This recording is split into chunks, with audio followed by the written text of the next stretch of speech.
They have certainly spared no expense.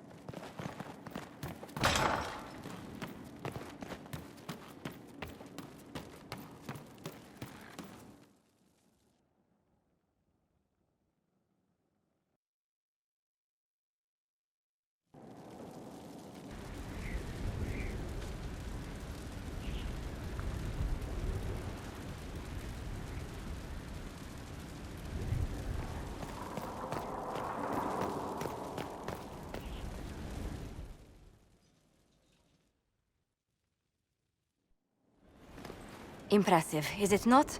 Fit for a leader, meant to show influence and the burden of it. It is where the Inquisition will sit in judgment, where you will sit in judgment. Who will I be judging exactly? Those who have done wrong. You will know of them, at the very least. All this presumes they have survived their initial encounter with you, of course. Still more lives in my hands. You are a beacon of law, Inquisitor, as others retreat from responsibility. But this needn't be bloody. The Inquisition's sovereignty is derived from the allies who validate it. You are both empowered and bound. Justice has many tools. If their application is clever, execution may even seem merciful by comparison. Is there anyone I should judge? Take the throne when you're ready. We will bring him before you.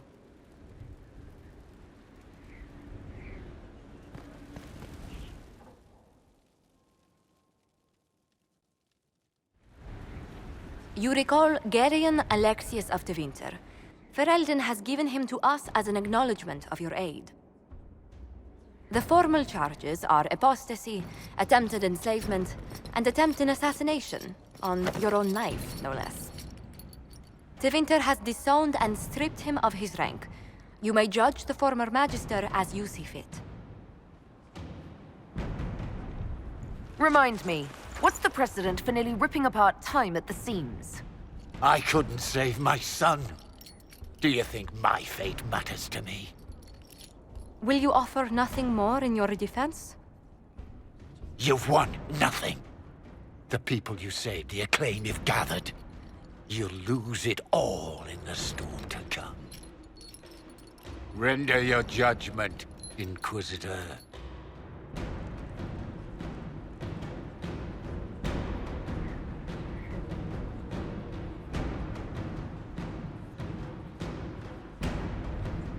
Your magic was theoretically impossible, Alexius.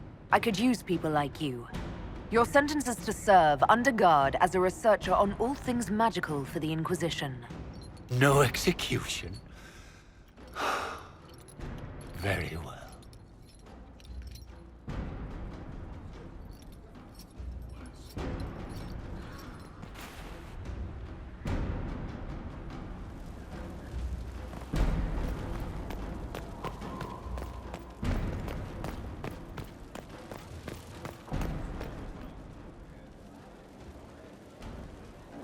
Someone emptied a whole bag of turnips into the fire.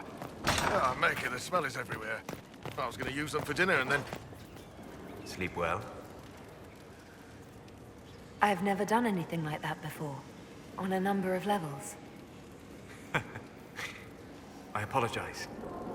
The kiss was impulsive and ill-considered, and I should not have encouraged it. You did kiss me back. If I'm pressuring you... No, you're not. I am perhaps pressuring myself. It has been a long time, and things have always been easier for me in the Fade. I am not certain this is the best idea. It could lead to trouble. I'm willing to take that chance, if you are. Maybe, yes. If I could take a little time to think. There are considerations. Take all the time you need. Thank you. I am not often thrown by things that happen in dreams, but I am reasonably certain we are awake now. And if you wish to discuss anything, I would enjoy talking. I'd like to hear more about what you saw in your exploration of the Fade. I would be happy to share it with you. Tell me about the old ruins you explored. I found the ruin of Barandur, a lost Tevinter city buried deep beneath a dead and barren wasteland. Volcanic ash had sealed it tight. In one dark moment, every living creature in the city seared and smothered. They were statues in the ashes, like a mold made to recall the lost. Tell me about a spirit you encountered. I met a friendly spirit who observed the dreams of village girls as love first blossomed in their adolescence. With subtlety, she steered them all to village boys with gentle hearts, who would return their love with gentle kindness. The matchmaker, so I called her. That small village never knew its luck. Tell me about the old memories you found in the Fade. I saw a savage human horde go marching toward the battlefront. They sang a soldier's hymn to keep formation. The primal music shook the ground. These savage, unwashed warriors carried harmonies no chantry choirs mastered. Though their cause was all but hopeless, they sang songs that made the spirits weep. We'll talk later. Goodbye.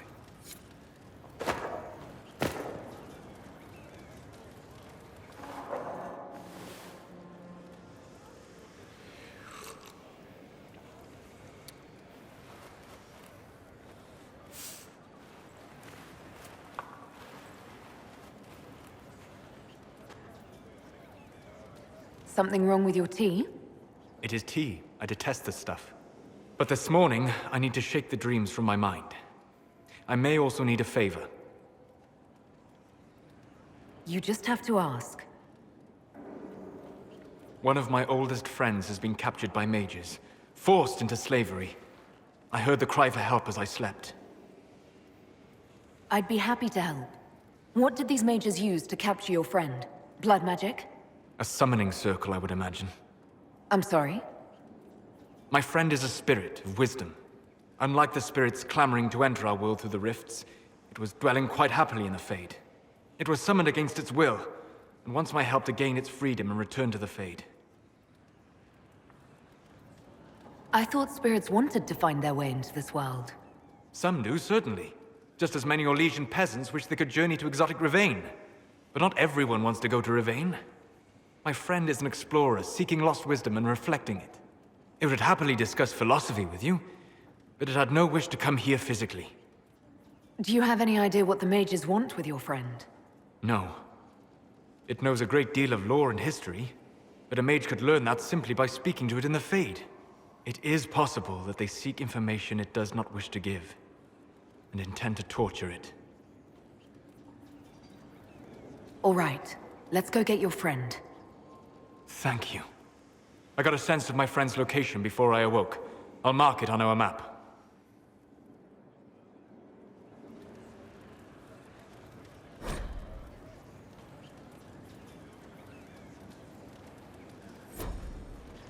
My friend. I'd like to hear more about what you saw in your exploration of the Fade. I would be happy to share it with you. Tell me about the old ruins you explored. I found an ancient dwarven thaig no longer sheltered by the stone. An earthquake had exposed it all to daylight. 1,000 dwarven corpses lay, the victims of a dark-spawn horde. Their last stand marked by one great ring of armor. In the middle, one small body, clutching tightly to a small stuffed toy. Tell me about a spirit you encountered. The Alamari crossed the Frostback Mountains to escape a beast they called the Shadow Goddess in their story. I met the spirit that they fled. She walks the Fade along the southern tundra, weeping lonely and forgotten. Great Ferelden formed because a lonely spirit drove her prey away. Tell me about the old memories you found in the Fade. I saw a dwarf emerge into the light of day and shield his eyes against the sun. The first time he had seen it, the tears were streaming from his eyes. I thought them from the blazing light, until I saw the rock he held so tightly. Then he laid the rock down gently, and he left it as he walked away. We'll talk later. Goodbye.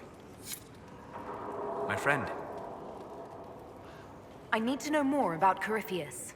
we spoke of this on our travels to Skyhold. What more can I tell you? Cassandra and Varric seem more familiar with their adversary. You've given me good counsel before. I could use some now. My apologies, Inquisitor. My poor manners shame me. I claim no secret wisdom, but I will guess as best I can.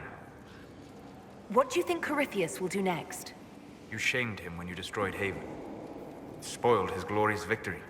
It would be worse to acknowledge that you had done so. You must continue on his course or show weakness. He will return to his plans to throw Olay into chaos, and then conquer it for Devinter. You're sure that's what he'll do? As certain as is possible. Assuming I can plausibly predict a man who seeks to rise to godhood.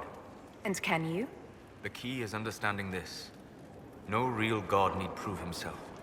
Anyone who tries is mad or lying. His deception will undo him, as it has done countless fools before. I would like to know more about the orb he carries. As I said, that must be the means by which he created the breach. I suspect the blast that destroyed the Conclave was more accident than anything. The result of unlocking power that had sought release for ages. What I cannot understand is how he managed to survive such an explosion. You said that you believed the orb is elven. I never would have believed a Devinter Mage could unlock such a powerful relic. It clearly enhances his abilities, giving him access to power he should never have known. Like the power to control the Archdemon. Indirectly, one assumes. Nothing in any law connects my people to the old god dragons who became archdemons. What can you tell me about the source of Corypheus's power? According to the law, the ancient Magistars of Devinter received guidance from the old gods. Corypheus commands a false archdemon, a corrupted old god. This suggests he no longer sees himself as their minion. Some of his unique power comes from the corruption of the Blight. The rest may come from the orb he carries. We'll talk later. Goodbye.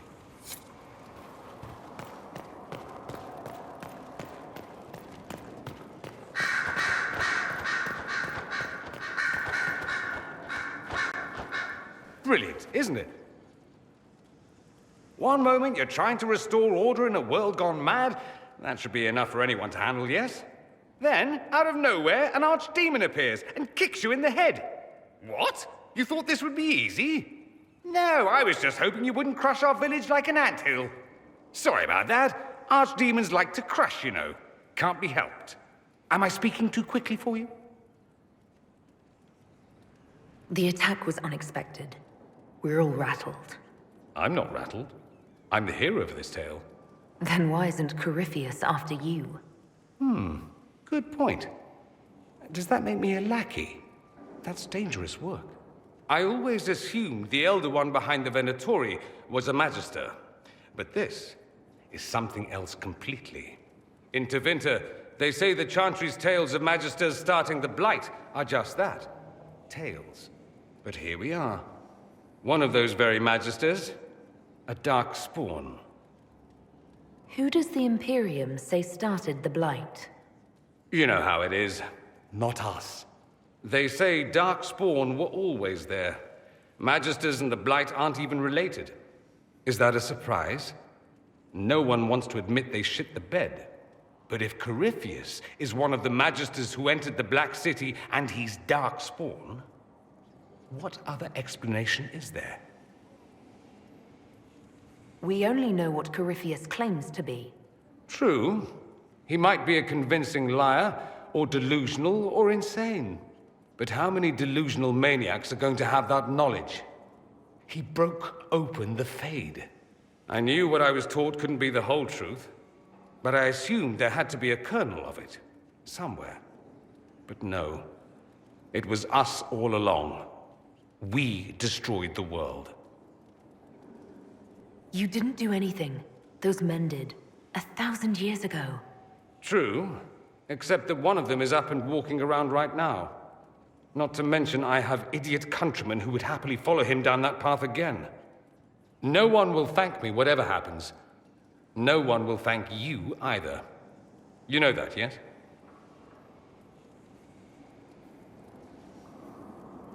That's not why I'm doing this. I knew there was something clever about you. All I know is this. Corypheus needs to be stopped. Men like him ruined my homeland.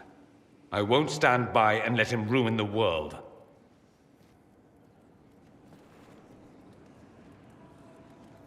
Oh, and congratulations on that whole leading the Inquisition thing, by the way.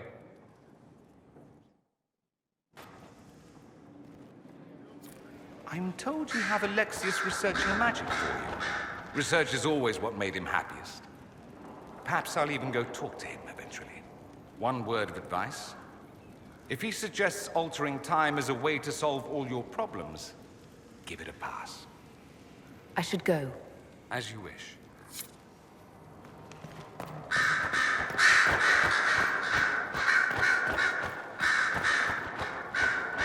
Greetings to you, Inquisitor. I am to serve as assistant to any research concerns. You'll find my skills are exceptional. I hope they prove useful. You're taking over the duties of Mage? Yes. She said she was needed elsewhere and that I should serve the Inquisition to the best of my ability. What is she doing? I wasn't told. How can you serve the Inquisition? I am to aid in the research of all creatures encountered in your efforts as leader of the Inquisition. What makes you particularly qualified? I remember being fond of animals. I don't remember why. You were made tranquil. Yes, I am tranquil. It was necessary due to a willful nature that made wielding magic a dangerous endeavor. I remember that being a difficult time, but I cannot remember why. My skills are well used in my current position. What is your evaluation of how we're doing? Adequate, based on the partial improvements to Skyhold. As you were? Yes, Inquisitor.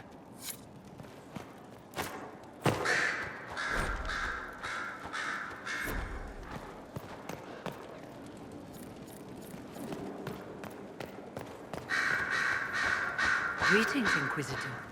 That is your title now, yes? I should thank you. The way things ended in Redcliffe, you could have demanded anything you wished. Yet you chose to make us equal partners. I was not expecting that. You rebelled for good reason. I knew you, of all people, would understand. I've been a Grey Warden, Grand Enchanter, leader of a rebellion, and now I am none of those things.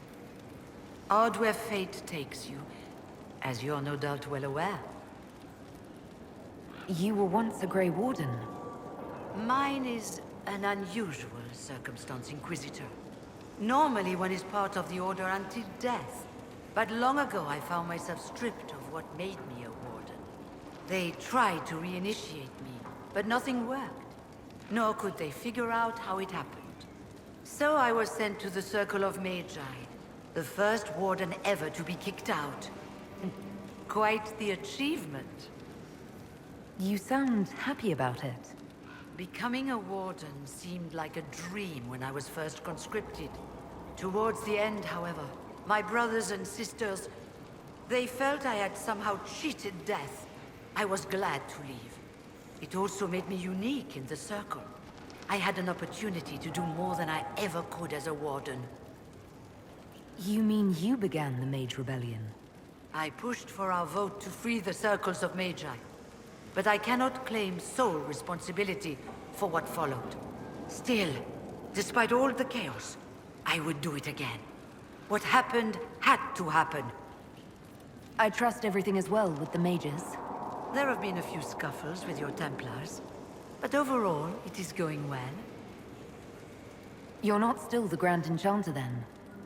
Any claim I had to the title ended along with the Circles of Magi, although some still call me by it. Perhaps the Circles will one day be resurrected. If so, another will take the position. Until that time, I lead my fellow mages by default. I will do what I can for them. You believe they'll recreate the Circle of Magi after all this? It depends on who the next divine is, and what she offers. We can't go back to the way things were. But endless warfare benefits no one. That is why I agreed to Justinia's conclave. There must be another solution. I've been meaning to ask, how exactly did the Venatori take control in Redcliffe? Mages constantly found their way to us while we were there. Stragglers, most of them strangers. I had no way of knowing some were actually Tevinter. They spread whispers, encouraged talk of an alliance, and we were desperate. I'm not proud of our choice, but we were certain Templars were coming. It could have ended far worse. I'll leave you to it. Before you go, Inquisitor, a question. In Redcliffe, after we left, did you perhaps speak with King Alistair? Considering who you are? He wasn't in the mood to talk. It's just that I knew his father, Marek, back when I was a warden. You want me to smooth things over with him? Introduce you? No, it's too late for that. I only wanted to know if he was happy. His father had such hopes for him. Don't mind me, Inquisitor. The concerns of an old woman. Nothing more.